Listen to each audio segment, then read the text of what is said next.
नमस्कार साहित्य प्रेमियों। स्वागत है आपका साहित्य सागर में, जहां हम लाते हैं हिंदी साहित्य की अनमोल कृतियों की झलक। आज हम प्रस्तुत कर रहे हैं मुंशी प्रेमचंद जी के अत्यंत मार्मिक उपन्यास निर्मला का भाग 4 से 6। चलिए जानते हैं निर्मला की जिंदगी अब किस दिशा में बढ़ती है। कल्याणी के सामने अब एक विषम समस्या खड़ी हुई। पति के देहांत के बाद उसे अपनी दुर्वस्था का यह पहला और बहुत ही कड़वा अनुभव हुआ। दरिद्र विधवा के लिए इससे बड़ी और क्या विपत्ति हो सकती है कि जवान बेटी सिर पर सवार हो। लड़के नंगे पांव पड़ने जा सकते हैं, चौका बर्तन भी अपने हाथ से किया जा सकता है, रूखा सूखा खाकर निर्वाह किया जा सकता है, झोपड़े में दिन काटे जा सकते हैं, लेकिन युवती कन्या घर में नहीं बैठाई जा सकती। कल्याणी को भालचंद्र पर ऐसा क्रोध आता था कि स्वयं जाकर उसके मुंह में कालिख लगाऊं, सिर के बाल नोच लूं, कहूं कि तू अपनी बात से फिर गया, सौफाफ तू अपने बाप का बेटा नहीं। पंडित मोटेराम ने उनकी कपट लीला का नग्न वृत्तांत सुना दिया था। वह इसी क्रोध में भरी बैठी थी कि कृष्णा खेलती हुई आई और बोली, कै दिन में बारात आएगी अम्मा? पंडित तो आ गए। कल्याणी, बारात का सपना देख रही है क्या? कृष्णा, वही चंद्र तो कह रहा है कि 2-3 दिन में बारात आएगी, क्या ना जाएगी अम्मा? कनी, एक बार तो कह दिया, सिर क्यों खाती है? कृष्णा, सबके घर तो बारात आ रही है, हमारे यहां क्यों नहीं आती? कल्याणी, तेरे यहां जो बारात लाने वाला था उसके घर में आग लग गई। कृष्णा, सच अम्मा? तब तो सारा घर जल गया होगा। कहां रहते होंगे? बहन कहां जाकर रहेगी? कल्याणी, अरे पगली, तू तो बात ही नहीं समझती। आग नहीं लगी, वह हमारे यहां ब्याह न करेगा। कृष्णा, ये क्यों अम्मा? पहले तो वहीं ठीक हो गया था ना? कल्याणी, बहुत से रुपए मांगता है, मेरे पास उसे देने को रुपए नहीं है। कृष्णा, क्या बड़े लालची है अम्मा? कल्याणी, लालची नहीं तो और क्या है? पूरा कसाई निर्दयी दगाबाज। तब तो अम्मा बहुत अच्छा हुआ कि उसके घर बहन का ब्याह नहीं हुआ, बहन उसके साथ कैसे रहती? ये तो खुश होने की बात है अम्मा, तुम रंज क्यों करती हो? कल्याणी ने पुत्री को स्नेहमी दृष्टि से देखा। इनका कथन कितना सत्य है, भोले शब्दों में समस्या का कितना मार्मिक निरूपण है। सचमुच ये तो प्रसन्न होने की बात है कि ऐसे कुपात्रों से संबंध नहीं हुआ, रंज की कोई बात नहीं। ऐसे कुमानुसों के बीच में बेचारी निर्मला की न जाने क्या गति होती, अपने नसीबों को रोती। जरा सा घी दाल में अधिक पड़ जाता तो सारे घर में शोर मच जाता, जरा खाना ज्यादा पक जाता तो सास दनिया सिर पर उठा लेती। लड़का भी ऐसा लोभी है। बड़ी अच्छी बात हुई नहीं, बेचारी को उम्र भर रोना पड़ता। कल्याणी यहां से उठी तो उसका हृदय हल्का हो गया था। लेकिन विवाह तो करना ही था, और हो सके तो इसी साल नहीं तो दूसरे साल फिर नए सिरे से तैयारियां करनी पड़ेगी। अब अच्छे घर की जरूरत न थी, अच्छे वर की जरूरत न थी। अभागिनी को अच्छा घर वर कहां मिलता? अब तो किसी भांति सिर का बोझा उतारना था, किसी भांति लड़की को पार लगाना था, उसे कुएं में झोंकना था। यह रूपवती है, गुणशीला है, चतुर है, कुलीन है तो हुआ करे। दहेज नहीं तो उसके सारे गुण दोष है, दहेज हो तो सारे दोष गुण है। प्राणी का कोई मूल्य नहीं, केवल देहज का मूल्य है। कितनी विषम भग्य लीला है। कल्याणी का दोष कुछ कम न था। अबला और विधवा होना ही उसे दोषों से मुक्त नहीं कर सकता। उसे अपने लड़के अपनी लड़कियों से कहीं ज्यादा प्यारे थे। लड़के हल्के बैल है, भूसे खली पर पहला हक उनका है। उनके खाने से जो बचे वह गायों का। मकान था, कुछ नकद था, कई हजार के गहने थे, लेकिन उसे अभी 2 लड़कों का पालन पोषण करना था, उन्हें पढ़ाना लिखाना था। एक कन्या और भी 4-5 साल में विवाह करने योग्य हो जाएगी, इसलिए वह कोई बड़ी रकम दहेज में न दे सकती थी। आखिर लड़कों को भी तो कुछ चाहिए। वे क्या समझेंगे कि हमारा भी कोई बाप था। पंडित मोटेराम को लखनऊ से लौटे 15 दिन बीत चुके थे। लौटने के बाद दूसरे ही दिन से वह वर की खोज में निकले थे। उन्होंने प्रण किया था कि मैं लखनऊ वालों को दिखा दूंगा कि संसार में तुम ही अकेले नहीं हो, तुम्हारे ऐसे और भी कितने पड़े हुए हैं। कल्याणी रोज दिन गिना करती थी। आज उसने उन्हें पत्र लिखने का निश्चय किया और कलम दवात लेकर बैठी ही थी कि पंडित मोटेराम ने पदार्पण किया। कल्याणी, आइए पंडित जी, मैं तो आपको खत लिखने जा रही थी। कब लौटे?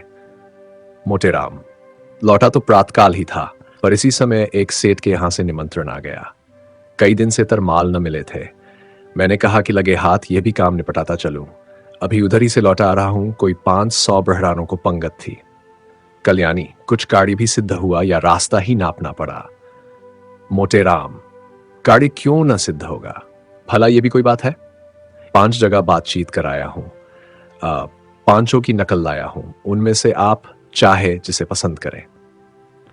ये देखिए, इस लड़के का बाप डाक के सीगे में 100 रुपये महीने का नौकर है। लड़का अभी कॉलेज में पढ़ रहा है, मगर नौकरी का भरोसा है, घर में कोई जायदाद नहीं। लड़का होनहार मालूम होता है, खानदान भी अच्छा है। 2000 में बात तय हो जाएगी। मांगते तो ये 3000 है। कल्याणी, लड़के के कोई भाई है? मोटे, नहीं, मगर 3 बहनें हैं और तीनों कुंवारी। माता जीवित है। अच्छा, अब दूसरी नकल दी है। ये लड़का रेल के सीगे में 50 रुपये महीना पाता है। माँ बाप नहीं है। बहुत ही रूफान, सुशील और शरीर से खूब हृष्ट पुष्ट कसरती जवान है, मगर खानदान अच्छा नहीं। कोई कहता है माननाइन थी, कोई कहता है ठकुराइन थी। बाप किसी रियासत में मुख्तार थे। घर पर थोड़ी सी जमींदारी है, मगर उस पर कई हजार का कर्ज है। वहां कुछ लेना देना न पड़ेगा। उम्र कोई 20 साल होगी। कल्याणी, खानदान में दाग न होता तो मंजूर कर लेती। देखकर तो मक्खी नहीं निकली जाती। मोटे, तीसरी नकल देखिए। एक जमींदार का लड़का है, कोई 1000 सालाना नफा है। कुछ खेती बाड़ी भी होती है। लड़का पढ़ लिखा तो थोड़ा ही है, कचहरी अदालत के काम में चतुर है। दुहाजू है। पहली स्त्री को मरे 2 साल हुए। उससे कोई संतान नहीं, लेकिन रहना सहन बाइक मोटा है। पीसना कूटना घर ही में होता है। कल्याणी, कुछ दहेज मांगते हैं? मोटे, इसकी कुछ न पूछिए, 4000 सुनाते हैं। अच्छा, ये चौथी नकल दी है। लड़का वकील है, उम्र कोई 35 साल होगी, 3-400 की आमदनी है। पहली स्त्री मर चुकी है, उससे 3 लड़के भी हैं। अपना घर बनवाया है, कुछ जायदाद भी खरीदी है। यहां भी लेन देन का झगड़ा नहीं है। कल्याणी, खानदान कैसा है? मोटे, बहुत ही उत्तम, पुराने रईस हैं। अच्छा, ये 5वीं नकल दी है। बाप का छापा खाना है। लड़का पढ़ा तो BA तक है, पर उस छापे खाने में काम करता है। उम्र 18 साल की होगी। घर में प्रेस के सिवाय कोई जायदाद नहीं है, मगर किसी का कर्ज सिर पर नहीं। खानदान न बहुत अच्छा है न बुरा। लड़का बहुत सुंदर और सच्चरित्र है, मगर 1000 से कम में मामला तय न होगा। मांगते तो वह 3000 है। अब बताइए, आप कौन सा वर पसंद करती हैं? कल्याणी, आपको सबों में कौन पसंद है? मोटे, मुझे तो 2 वर पसंद है। एक वह जो रेलवे में है और दूसरा जो छापे खाने में काम करता है। कल्याणी कर, पहले के तो खानदान में आप दोष बताते हैं। हाँ, ये दोष तो है। छापे खाने वाले को ही रहने दीजिए। यहां 1000 देने को कहां से आएगा? 1000 तो आपका अनुमान है, शायद वह और उम्मा फैलाए। आप तो इस घर की दशा देख ही रहे हैं, भोजन मिलता जाए यही गनीमत है। रुपये कहां से आएंगे? जमींदार साहब 4000 सुनाते हैं। डाक बाबू भी 2000 का सवाल करते हैं। इनको जाने दीजिए। बस वकील साहब ही बच सकते हैं। 35 साल की उम्र भी कोई ज्यादा नहीं। इन्हीं को क्यों न रखिए। मोटेराम, आप खूब सोच विचार लें। मैं यूं आपकी मर्जी का ताबेदार हूं, जहां कहिएगा वहां जाकर टीका कराऊंगा। मगर 1000 का मुंह न देखिए। छापे खाने वाला लड़का रत्न है, उसके साथ कन्या का जीवन सफल हो जाएगा। जैसी ये रूप और गुण की पूरी है, वैसा ही लड़का भी सुंदर और सुशील है। कल्याणी, पसंद तो मुझे भी यही है महाराज, पर रुपये किसके घर से आए? कौन देने वाला है? कोई दानी? खाने वाले खा पी कर चंपत हुए। अब किसी की भी सूरत नहीं दिखाई देती, बल्कि और मुझसे बुरा मानते हैं कि हमें निकाल दिया। जो बात अपने बस के बाहर है, उसके लिए हाथ ही क्यों फैलाऊं? संतान किसको प्यारी नहीं होती? कौन उसे सुखी नहीं देखना चाहता? पर जब अपना काबू भी हो, आप ईश्वर का नाम लेकर वकील साहब को टीका कराइए। आयु कुछ अधिक है, लेकिन मरना जीना विधि के हाथ है। 35 साल का आदमी बुढ़ा नहीं कहलाता था। अगर लड़की के भाग्य में सुख भोगना बदा है, तो जहां जाएगी सुखी रहेगी। दुख भोगना है तो जहां जाएगी दुख झेलेगी। हमारी निर्मला को बच्चों से प्रेम है, उनके बच्चों को अपना समझेगी। आप शुभ मुहूर्त देखकर टीका कराएं। निर्मला का विवाह हो गया, ससुराल आ गई। वकील साहब का नाम था मुंशी तोताराम। सांवले रंग के मोटे ताजे आदमी थे। उम्र तो अभी 40 से अधिक न थी, पर वकालत के कठिन परिश्रम ने सिर के बाल पका दिए थे। व्यायाम करने का उन्हें अवकाश न मिलता था। वहां तक कि कभी कहीं घूमने भी न जाते, इसलिए तोंद निकल आई थी। देह के स्थूल होते हुए भी आए दिन कोई न कोई शिकायत रहती थी। मंदग्नि और बवासीर से तो उनका चिरस्थायी संबंध था, अतः बहुत फूंक फूंक कर कदम रखते थे। उनके 3 लड़के थे। बड़ा मनसाराम 16 वर्ष का था, मंझला जियाराम 12 और सियाराम 7 वर्ष का। तीनों अंग्रेजी पढ़ते थे। घर में वकील साहब की विधवा बहन के सिवा और कोई औरत न थी। वही घर की मालकिन थी। उनका नाम था रुक्मिनी और अवस्था 50 के ऊपर थी। ससुराल में कोई न था। स्थायी रीति से यही रहती थी। तोताराम दंपति विज्ञान में कुशल थे। निर्मला के प्रसन्न रखने के लिए उनमें जो स्वाभाविक कमी थी उसे वह उपहारों से पूरी करना चाहते थे। यद्यपि वह बहु ही मितव्ययी पुरुष थे, पर निर्मला के लिए कोई न कोई तोहफा रोज लाया करते। मौके पर धन की परवाह न करते थे। लड़के के लिए थोड़ा दूध आता था, पर निर्मला के लिए मेवे, मुरब्बे, मिठाइयाँ, किसी चीज की कमी न थी। अपनी जिंदगी में कभी सैर तमाशे देखने न गए थे, पर अब छुट्टियों में निर्मला को सिनेमा, सर्कस, एटर दिखाने ले जाते थे। अपने बहुमूल्य समय का थोड़ा सा हिस्सा उसके साथ बैठकर ग्रामोफोन बजाने में व्यतीत किया करते थे। लेकिन निर्मला को न जाने क्यों तोताराम के पास बैठने और हंसने बोलने में संकोच होता था। इसका कदाचित यह कारण था कि अब तक ऐसा ही एक आदमी उसका पिता था, जिसके सामने वह सिर झुकाकर देह चुराकर निकलती थी, या अब उनकी अवस्था का एक आदमी उसका पति था। वह उसे प्रेम की वस्तु नहीं, सम्मान की वस्तु समझती थी। उनसे भागती फिरती, उनको देखते ही उसकी प्रफुल्लता पलायन कर जाती थी। वकील साहब को दंपत्ति विज्ञान ना सिखाया था कि युवती के सामने खूब प्रेम की बातें करनी चाहिए, दिल निकाल कर रख देना चाहिए। यही उसके वशीकरण का मुख्य मंत्र है। इसलिए वकील साहब अपने कृत्य में कसर न रखते थे, लेकिन निर्मला को इन बातों से घृणा होती थी। वही बातें जिन्हें किसी युवक के मुख से सुनकर उनका हृदय प्रेम से उन्मत्त हो जाता, वकील साहब के मुंह से निकलकर उसके हृदय पर शर के समान आघात करती थी। उनमें रस न था, उल्लास न था, उन्माद न था, हृदय न था, केवल बनावट थी, धोखा था और शुष्क नीरस शब्दाडंबर। उसे इतर और तेल बुरा न लगता, सैर तमाशे बुरे न लगते, बनाव सिंगार भी बुरा न लगता था। बुरा लगता था तो केवल तोताराम के पास बैठना। वह अपना रूप और यौवन उन्हें न दिखाना चाहती थी, क्योंकि वहां देखने वाली आंखें न थीं।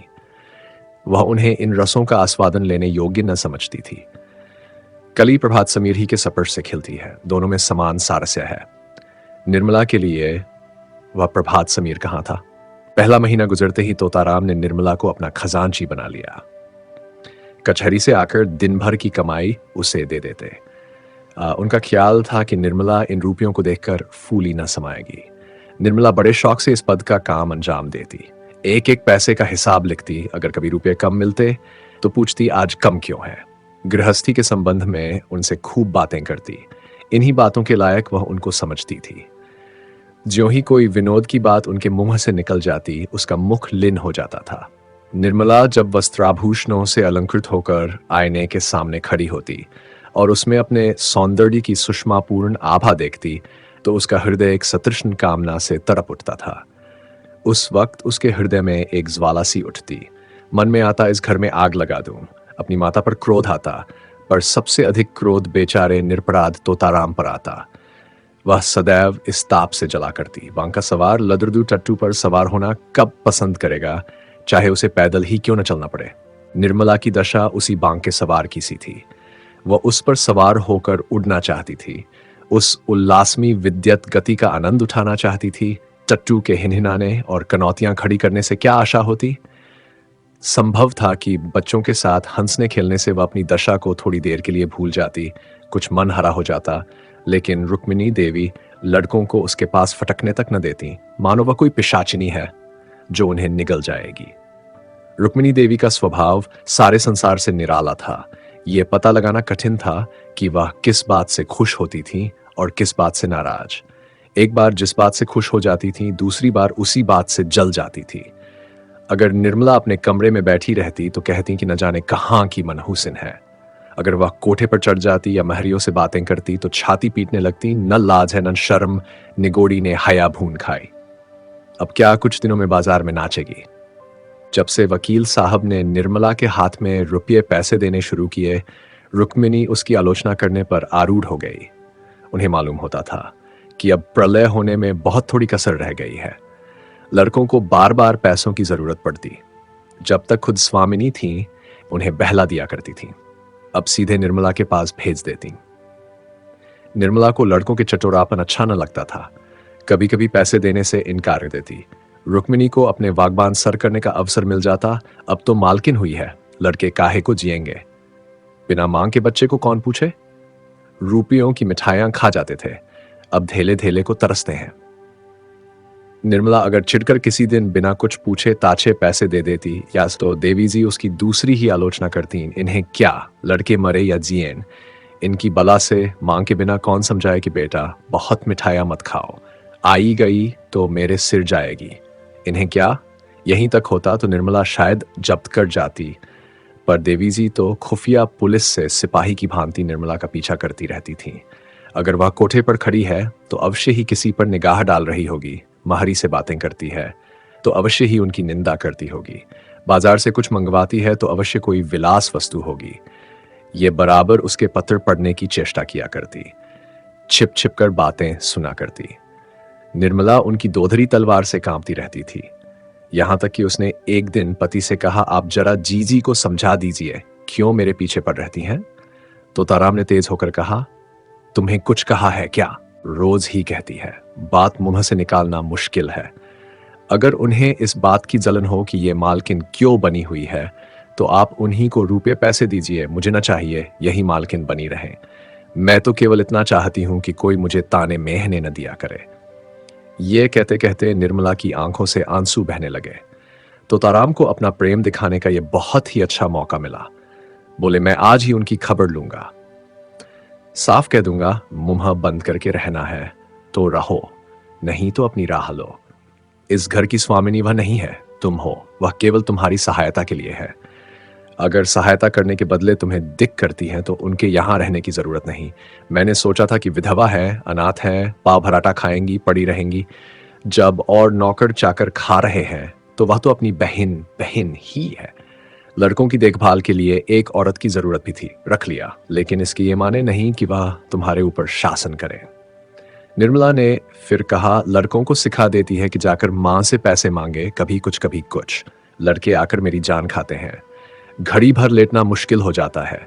डांटती हूं तो वह आंखें लाल पीली करके दौड़ती है, मुझे समझती है कि लड़कों को देखकर जलती है। ईश्वर जानते होंगे कि मैं बच्चों को कितना प्यार करती हूँ, आखिर मेरी बच्चे तो है, मुझे उनसे क्यों जलन होने लगी? तोताराम क्रोध से कांप उठे। बोल, तुम्हें जो लड़का दिख करे उसे पीट दिया करो। मैं भी देखता हूं कि लौंडे शरीर हो गए हैं। मनसाराम को तो मैं बोर्डिंग हाउस में भेज दूंगा, बाकी दोनों को तो आज ही ठीक किए देता हूं। उस वक्त तो ताराम कचहरी जा रहे थे, डांट डपट करने का मौका न था, लेकिन कचहरी से लौटते ही उन्होंने घर में रुक्मिणी से कहा, क्यों बहन, तुम्हें इस घर में रहना है या नहीं? अगर रहना है शांत होकर रहो, यह क्या कि दूसरों का रहना मुश्किल कर दो। रुक्मिणी समझ गई कि बहू ने अपना वार किया, पर वह दबने वाली औरत न थी। एक तो उम्र में बड़ी तिस पर इसी घर की सेवा में जिंदगी काट दी थी, किसकी मजाल थी कि उन्हें बेदखल कर दे। उन्हें भाई की इस क्षुद्रता पर आश्चर्य हुआ। बोली, तो क्या लौंडी बनाकर रखेगे? लौंडी बनकर रहना है तो इस घर की लौंडी न बनूंगी। अगर तुम्हारी ये इच्छा हो कि घर में कोई आग लगा दे और मैं खड़ी देखा करूं, किसी को बेराह चलते देखूं तो चुप साध लूं, जो जिसके मन में आए करे, मैं मिट्टी की देवी बनी रहूं, तो यह मुझसे न होगा। यह हुआ क्या जो तुम इतना आपे से बाहर हो रहे हो? निकल गई सारी बुद्धिमानी, कल की लौंडिया छोटी पकड़कर नचाने लगी। कुछ पूछना न ताछना, बस उसने तार खींचा और तुम काठ के सिपाही की तरह तलवार निकालकर खड़े हो गए। तोता सुनता हूं कि तुम हमेशा खुचर निकालती रहती हो, बात बात पर ताने देती हो। अगर कुछ सीख देनी हो तो उसे प्यार से मीठे शब्दों में देनी चाहिए। तानों से सीख मिलने के बदले उल्टा और जी जलने लगता है। रुक्मिणी, तो तुम्हारी ये मर्जी है कि किसी बात में न बोलूं, यही सही, किन फिर यह न कहना कि तुम घर में बैठी थी, क्यों नहीं सलाह दी? जब मेरी बातें जहर लगती है तो मुझे क्या कुत्ते ने काटा है जो बोलूं? मसल है नाटो खेती बहुरियों घर, मैं भी देखूं बहुरिया कैसे कर चलाती है। इतने में सियाराम और जियाराम स्कूल से आ गए। आते ही आते दोनों बुआजी के पास जाकर खाने को मांगने लगे। रुक्मिणी ने कहा, जाकर अपनी नई अम्मा से क्यों नहीं मांगते, मुझे बोलने का हुक्म नहीं है। तोता, अगर तुम लोगों ने उस घर में कदम रखा तो टांग तोड़ दूंगा। बदमाशी पर कमर बांधी है। जियाराम जरा शोक था, बोला, उनको तो आप कुछ नहीं कहते, हम ही को धमकाते हैं, कभी पैसे नहीं देती। सियाराम ने इस कथन का अनुमोदन किया। कहती है, मुझे दिक करोगे तो कान काट लूंगी। कहती है कि नहीं जिया। निर्मला अपने कमरे से बोली, मैंने कब कहा था कि तुम्हारे कान काट लूंगी, अभी से झूठ बोलने लगे? इतना सुनना था कि तोताराम ने सियाराम के दोनों कान पकड़कर उठा लिया। लड़का जोर से चीख मारकर रोने लगा। रुक्मिणी ने दौड़कर बच्चे को मुंशी जी के हाथ से छुड़ा लिया और बोली, बस रहने भी दो, क्या बच्चे को मार डालोगे? हाय हाय! कान लाल हो गया। सच कहा है, नई बीवी पाकर आदमी अंधा हो जाता है। अभी से यह हाल है तो इस घर के भगवान ही मालिक हैं। निर्मला अपनी विजय पर मन ही मन प्रसन्न हो रही थी, लेकिन जब मुंशी जी ने बच्चे का कान पकड़कर उठा लिया तो उससे न रहा गया। छुड़ाने को दौड़ी पर रुक्मिणी पहले ही पहुंच गई थी। बोली, पहले आग लगा दी, अब बुझाने दौड़ी हो। जब अपने लड़के होंगे तब आंखें खुलेंगी। पराई पीर क्या जानो? निर्मला, खड़े तो है, पूछ लो ना। मैंने क्या आग लगा दी? मैंने इतना ही कहा था कि लड़के मुझे पैसों के लिए बार बार दिख करते हैं, इसके सिवाय जो मेरे मुंह से कुछ निकला हो तो मेरे आंखें फूट जाए। तोता, मैं खुद इन लौंडों की शरारत देखा करता हूं, अंधा थोड़े ही हूं, तीनों जिद्दी और शरीर हो गए हैं। बड़े मियाँ को तो मैं आज ही हॉस्टल में भेजता हूं। रुक्मिणी, अब तक तुम्हें इनकी कोई शरारत न सूझी थी, आज आंखें क्यों इतनी तेज हो गईं? तोताराम, तुम ही ना इन्हें इतना शोक कर रखा है। रुक्मिणी, तो मैं ही विष की गांठ हूं, मेरे ही कारण तुम्हारा घर चौपट हो रहा है। लो, मैं जाती हूं, तुम्हारे लड़के हैं, मारो चाहे काटो, न बोलूंगी। ये कहकर वह वहां से चली गई। निर्मला बच्चे को रोते देखकर विह्वल हो उठी। उसने उसे छाती से लगा लिया और गोद में लिए हुए अपने कमरे में लाकर उसे चुमकारने लगी, लेकिन बालक और भी सिसक सिसक कर रोने लगा। उसका अबोध हृदय इस प्यार में वह मात्र स्नेह न पाता था जिससे दैव ने उसे वंचित कर दिया था। ये वात्सल्य न था, केवल दया थी। ये वह वस्तु थी जिस पर उसका कोई अधिकार न था, जो केवल भिक्षा के रूप में उसे दी जा रही थी। पिता ने पहले भी दो एक बार मारा था जब उसकी मां जीवित थी, लेकिन तब उसकी मां उसे छाती से लगाकर रोती न थी। वह अप्रसन्न होकर उससे बोलना छोड़ देती, यहां तक कि वह स्वयं थोड़ी ही देर के बाद कुछ भूलकर फिर माता के पास दौड़ा जाता था। शरारत के लिए सजा पाना तो उसकी समझ में आता था, लेकिन मार खाने पार चुमकारा जाना उसकी समझ में न आता था। मात्र प्रेम में कठोरता होती थी, लेकिन मृदुलता से मिली हुई। इस प्रेम में करुणा थी, पर वह कठोरता न थी जो आत्मीयता का गुप्त संदेश है।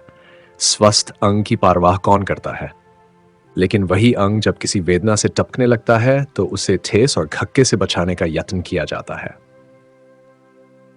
निर्मला का करुण रोदन बालक को उसके अनाथ होने की सूचना दे रहा था। वह बड़ी देर तक निर्मला की गोद में बैठा रोता रहा और रोते रोते सो गया। निर्मला ने उसे चारपाई पर सुलाना चाहा तो बालक ने सुषुप्त अवस्था में अपनी दोनों कोमल बाहें उसकी गर्दन में डाल दी और ऐसा चिपट गया मानो नीचे कोई गड़ा हो। शंका और भय से उसका मुख विकृत हो गया। निर्मला ने फिर बालक को गोद में उठा लिया, चारपाई पर न सुला सकी।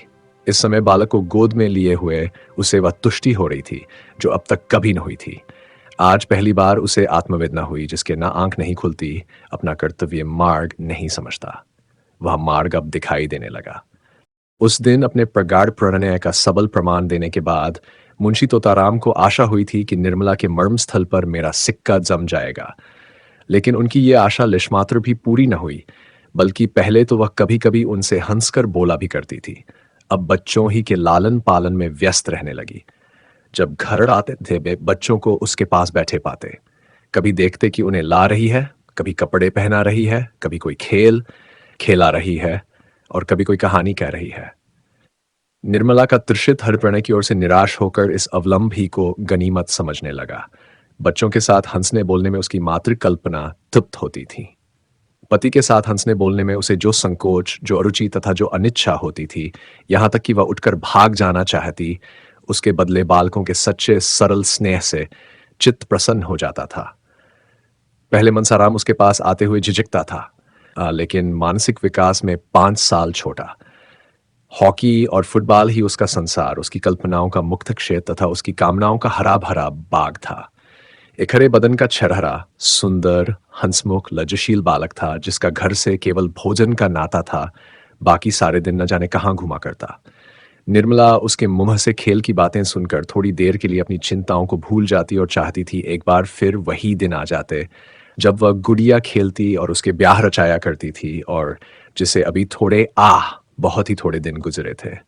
मुंशी तोताराम अन्य एकांत सेवी मनुष्यों की भांति विषयी जीव थे।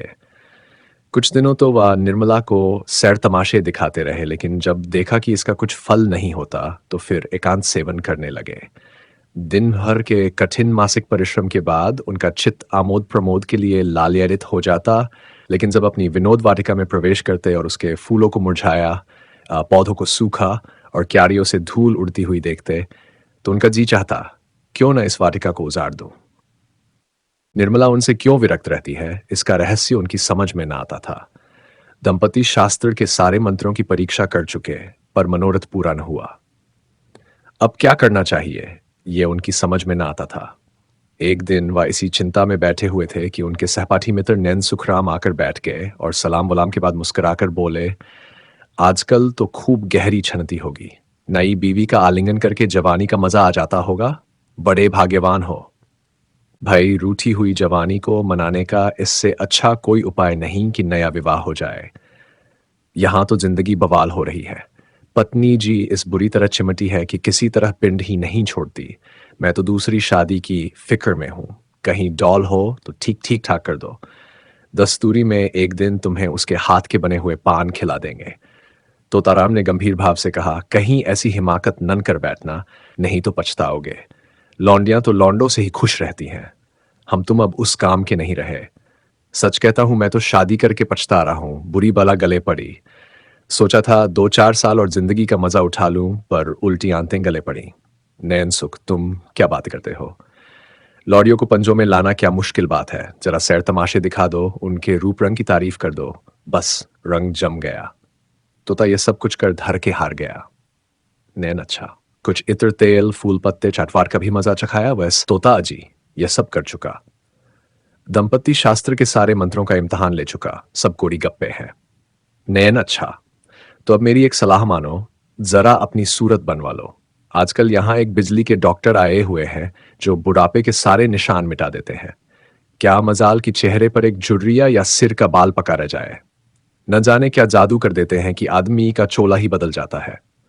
तोता, फीस क्या लेते हैं। नैन, फीस तो सुना है, शायद 500 रुपये। तोता अजी, कोई पाखंडी होगा, बेवकूफों को लूट रहा होगा। कोई रोगन लगाकर 2-4 दिन के लिए जरा चेहरा चिकना कर देता होगा। इश्तहारी डॉक्टर पर तो अपना विश्वास ही नहीं। 10-5 की बात होती तो कहता जरा दिलगी ही सही। 500 रुपये बड़ी रकम है। नयन, तुम्हारे लिए 500 रुपये कौन बड़ी बात है। 1 महीने की आमदनी है। मेरे पास तो भाई 500 रुपये होते तो सबसे पहला काम यही करता। जवानी के 1 घंटे की कीमत 500 रुपये से कहीं ज्यादा है। तोता अजी, कोई सस्ता नुस्खा बताओ, कोई फकीरी जुड़ी बूटी दी जो कि बिना हर फिटकरी के रंग चीखा हो जाए। बिजली और रेडियम बड़े आदमियों के लिए रहने दो, उन्हीं को मुबारक हो। नैन, तो फिर रंगीलेपन का स्वांग रचो। ये डीला डाला कोट फेंको, तंजेब की चुस्त अचकन हो, चुन्नटदार पाजामा, गले में सोने की जंजीर पड़ी हुई, सिर पर जयपुरी साफा बांधा हुआ, आंखों में सुरमा और बालों में हिना का तेल पड़ा हुआ। तोंद का पिचकना भी जरूरी है। दोहरा कमरबंद बांधे। जरा तकलीफ तो होगी, पारचकन सज उठेगी। खिजाब मैं ला दूंगा। 150 गजलें याद कर लो और मौके मौके से शेर पड़ी। बातों में रस भरा हो, ऐसा मालूम हो कि तुम्हें दीन और दुनिया की कोई फिक्र नहीं है। बस जो कुछ है प्रियतमा ही है। जवामर्दी और साहस के काम करने का मौका ढूंढते रहो। रात को झूठ मूठ शोर करो, चोर चोर और तलवार लेकर अकेले पिल पड़ो।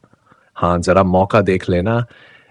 ऐसा ना हो कि सचमुच कोई चोर आ जाए और तुम उसके पीछे दौड़ो, नहीं तो सारी कलई खुल जाएगी और मुफ्त के उल्लू बनोगे। उस वक्त तो जवामर्दी इसी में है कि दम साधे खड़े रहो, जिससे वह समझे कि तुम्हें खबर ही नहीं हुई। लेकिन जो ही चोर भाग खड़ा हो, तुम भी उछलकर बाहर निकलो और तलवार लेकर कहां कहां कहते दौड़ो। ज्यादा नहीं, 1 महीना मेरी बातों का इम्तहान करके देखें। अगर वह तुम्हारी दम न भरने लगे तो जो जुर्माना कहो वह दूं। तो ताराम ने उस वक्त तो ये बातें हंसी में उड़ा दी, जैसा कि एक व्यवहार कुशल मनुष्य को करना चाहिए था, लेकिन इसमें की कुछ बातें उसके मन में बैठ गई। उनका असर पड़ने में कोई संदेह न था। धीरे धीरे रंग बदलने लगे, जिसमें लोग खटक न जाए। पहले बालों से शुरू किया, फिर सुरमे की बारी आई, यहां तक कि 1-2 महीने में उनका कलेवर ही बदल गया। गजलें याद करने का प्रस्ताव तो हास्यास्पद था, लेकिन वीरता की डींग मारने में कोई हानि न थी। उस दिन से वह रोज अपनी जवामर्दी का कोई न कोई प्रसंग अवश्य छेड़ देते। निर्मला को संदेह होने लगा कि कहीं इन्हें उन्माद का रोग तो नहीं हो रहा है। जो आदमी मूंग की दाल और मोटे आटे के 2 फुलके खाकर भी नमक सुलेमानी का मुहताज हो, उसके छैलेपन पर उन्माद का संदेह हो तो आश्चर्य ही क्या। निर्मला पर इस पागलपन का और क्या रंग जमता हो, उसे उन पार दया आजे लगी। क्रोध और घृणा का भाव जाता रहा।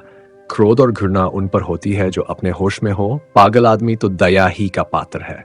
वह बात बात में उनकी चुटकियां लेती, उनका मजाक उड़ाती, जैसे लोग पागलों के साथ किया करते हैं। हाँ, इसका ध्यान रखती थी कि वह समझ न जाए। वह सोचती, बेचारा अपने पाप का प्रायश्चित कर रहा है। यह सारा स्वांग केवल इसलिए तो है कि मैं अपना दुख भूल जाऊं। आखिर अब भाग्य तो बदल सकता नहीं, इस बेचारे को क्यों जलाऊं। एक दिन रात को 9 बजे तोताराम बांके बने हुए सैर करके लौटे और निर्मला से बोले, आज 3 छोरों से सामना हो गया। जरा शिवपुर की तरफ चला गया था। अंधेरा था ही। ज्यों ही रेल की सड़क के पास पहुंचा तो 3 आदमी तलवार लिए हुए न जाने किधर से निकल पड़े। यकीन मानो, तीनों काले देव थे। मैं बिल्कुल अकेला, पास में सिर्फ यह छड़ी थी। उधर तीनों तलवार बांधे हुए होश उड़ गए। समझ गया कि जिंदगी का ही तक साथ था, मगर मैंने भी सोचा मरता ही हूं मैं, तो वीरों की मौत क्यों न मरूं। इतने में एक आदमी ने ललकार कर कहा, रख दे तेरे पास जो कुछ हो और चुपके से चला जा। मैं छड़ी संभाल कर खड़ा हो गया और बोला, मेरे पास तो सिर्फ यह छड़ी है और इसका मूल्य एक आदमी का सिर है। मेरे मुंह से इतना निकलना था कि तीनों तलवार खींचकर मुझ पर झपट पड़े और मैं उनके वारों को छड़ी पर रोकने लगा। तीनों झल्ला झल्ला कर वार करते थे। खटाके की आवाज होती थी और मैं बिजली की तरह झपट कर उनके तारों को काट देता था। कोई 10 मिनट तक तीनों ने खूब तलवार के जौहर दिखाए, पर मुझ पर रेफ तक ना आई। मजबूरी यही थी कि मेरे हाथ में तलवार न थी। यदि कहीं तलवार होती तो एक को जीता छोड़ता। खैर, कहां तक बयान करूं। उस वक्त मेरे हाथों की सफाई देखने काबिल थी। मुझे खुद आश्चर्य हो रहा था कि यह चपलता मुझ में कहां से आ गई। जब तीनों ने देखा कि यहां दाल नहीं गलने की, तो तलवार म्यान में रख ली और पीठ ठोकर बोले, जवान, तुम सा वीर आज तक नहीं देखा। हम तीनों 300 पर भारी गांव के गांव डोल बजाकर लूटते हैं, पर आज तुमने हमें नीचा दिखा दिया। हम तुम्हारा लोहा मान गए। ये कहकर तीनों फिर नजरों से गायब हो गए। निर्मला ने गंभीर भाव से मुस्कुरा कर कहा, इस छड़ी पर तो तलवार के बहुत से निशान बने हुए होंगे। मुंशी जी इस शंका के लिए तैयार न थे, पर कोई जवाब देना आवश्यक था। बोले, मैं वारों को बराबर खाली कर देता। 2-4 चोटें छड़ी पर पड़ी भी तो उचटती हुई, जिनसे कोई निशान नहीं पड़ सकता था। अभी उनके मुंह से पूरी बात भी न निकली थी कि सहसा रुक्मिणी देवी बदहवास दौड़ती हुई आई और हाँफते हुए बोली, तोता है कि नहीं? मेरे कमरे में सांप निकल आया है। मेरी चारपाई के नीचे बैठा हुआ है। मैं उठकर भागी। मुआ कोई 2 गज का होगा। फन निकाले फुफकार रहा है। जरा चलो तो, डंडा लेते चलना। तोताराम के चेहरे का रंग उड़ गया, मुंह पर हवाएं छूटने लगी, मगर मन के भावों को छिपाकर बोले, सांप? तुम यहां कहां? तुम्हें धोखा हुआ होगा। कोई रस्सी होगी। रुक्मिणी, अरे मैंने आंखों देखा है, जरा चलकर देख लो ना। है मर्द होकर डरते हो। मुंशी जी घर से तो निकले, लेकिन बरामदे में फिर ठिठक गए। उनके पांव ही न उठते थे, कलेजा धड़ धड़ कर रहा था। सांप बड़ा क्रोधी जानवर है, कहीं काट ले तो मुफ्त में प्राण से हाथ धोना पड़े। बोले, डरता नहीं हूं। सांप ही तो है, शेर तो नहीं, मगर सांप पर लाठी नहीं असर करती। जाकर किसी को भेजूं, किसी के घर से भाला लाए।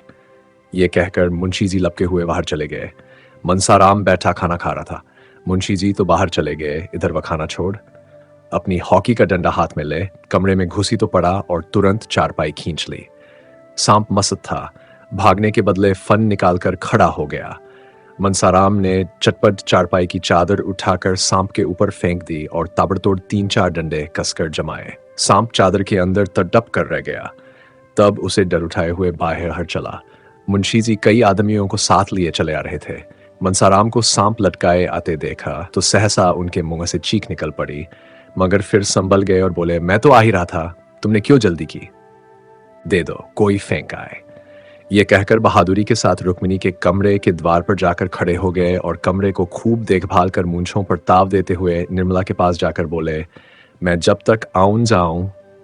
मनसाराम ने मार डाला। बेसमझ लड़का डंडा लेकर दौड़ पड़ा। सांप हमेशा भाले से मारना चाहिए, यही तो लड़कों में ऐब है। मैंने ऐसे ऐसे कितने सांप मारे हैं। सांप को खिला खिला कर मारता हूं।